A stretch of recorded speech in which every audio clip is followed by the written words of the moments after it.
Tectonically active country. Earthquake के लिए तो इंडिया का लगभग पूरा मैप जाना जाता है, बट वुल्केनिज्म कहीं ना कहीं बहुत रिस्ट्रिक्टेड है। और इसको अगर स्पेसिफाई करें तो वुल्केनिज्म का लोकेशन हमें सिर्फ अंडमान निकोबार आइलैंड्स में मिलता है। Andaman Nicobar islands includes Barren island and Narcondam island, जिनको आप ट्रूली वुल्कैनिक बोलते हैं, जिसमें नारकोंडम को एक्सटिंक्ट वुल्कैनो में काउंट किया जाता है और बैरन इज द ओनली एक्टिव वुल्कैनो। पिछले साल सितंबर में बारातंग मड वुल्कैनो के इरप्शन से एक बार फिर ये टेक्टोनिक बाउंड्री अपनी इंपॉर्टेंस हमारे सामने लेकर आई है। वुल्कैनिज्म के बारे में जब भी बात की जाती है तो हम कहते हैं volcanism is equal to ejection of lava. Lava that is molten rock material combined with trapped gases and pyroclast, which is a collective term that is applied to denote all solid particles which are emitted in the episode of volcanism. But volcanic eruption non-magmatic भी होता है और इसी non-magmatic eruption में mud वुल्कैनो एक बहुत important case है। India में लगभग 11 मड वुल्कैनोज आइडेंटिफाइड हैं। इन सब की लोकेशन अंडमान निकोबार आइलैंड्स में ही है, जिसमें 8 जो हैं वो बारातंग आइलैंड में लोकेटेड हैं। Baratang island is located right there in between middle and south Andaman island. और यहाँ पर जो मड वुल्कैनो इरप्ट हुआ उसने एक रिमाइंडर दिया that we have to take into consideration the distinction that goes between magmatic eruption as well as non-magmatic eruption. अब ये मड वुल्कैनो है क्या? जब भी प्रेशराइज्ड मड, प्रेशराइज किस वजह से हुआ? प्लेट बाउंड्री की वजह से। तो थोड़ा सा रिकॉल करेंगे, अंडमान निकोबार आइलैंड जो है वो एक great Indonesian island arc system का हिस्सा है, जो 90 डिग्रीज ईस्ट रिज पर Indian Ocean Bay of Bengal में रिज डेवलप हो रहा है। वो सबडक्शन क्रिएट करता है with Andaman Nicobar islands and Java Sumatra island, creating one of the lengthiest linear trench, जिसको आप जावा ट्रेंच बोलते हो या इंडोनेशियन ट्रेंच बोलते हो। हमारे कंट्री में वो है अंडमान ट्रेंच।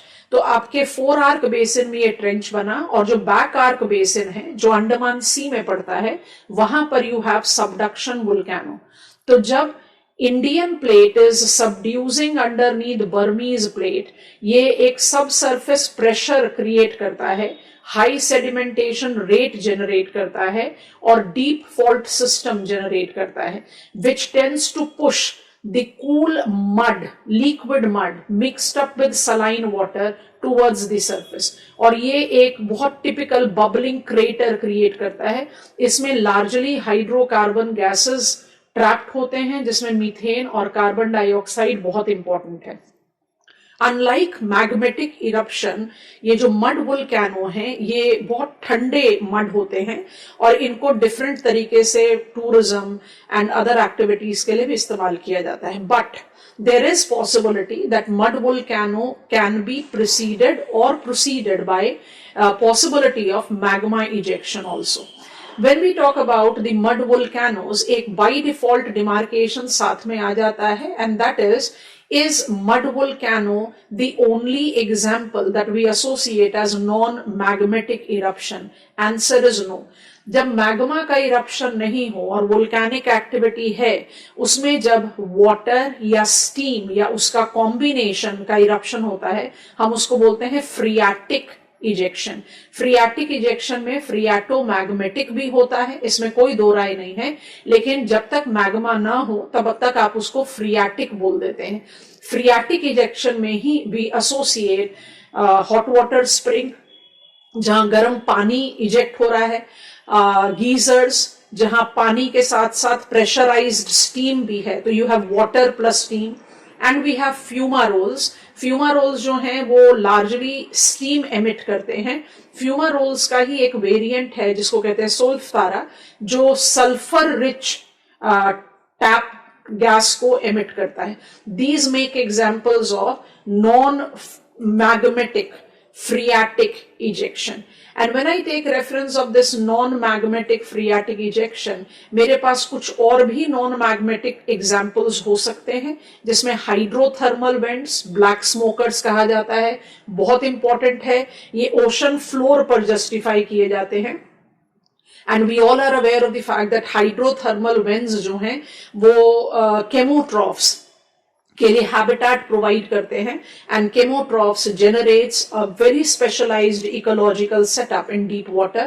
Similarly, जो बिल्कुल colder areas है, जिनको आप cryosphere बोलते हो या ice capped areas हैं, वहां पर we can have cryovolcanoes जो कि largely icy moons में होती हैं. Along with it, we do experience it into the winter time on Earth's surface, जहां पर magma ejection हो नहीं हो, but pressurized water and ice gushes through the vents or moves out of the crust with high pressure. तो ये सारी चीजें जो हैं आपको अपने कंटेम्प्रेरी एज के साथ ऐड करके याद रखना चाहिए. प्रीलिम्स पर्सपेक्टिव से कुछ टर्म्स को अपने दिमाग में रख लेंगे. सबसे पहले बारातंग आइलैंड, दूसरा मड वोल्केनो, तीसरा फ्रियाटिक नॉन मैग्मेटिक इजेक्शन, चौथा हाइड्रोथर्मल वेंट, एंड पांचवा क्रायो वोल्केनोस.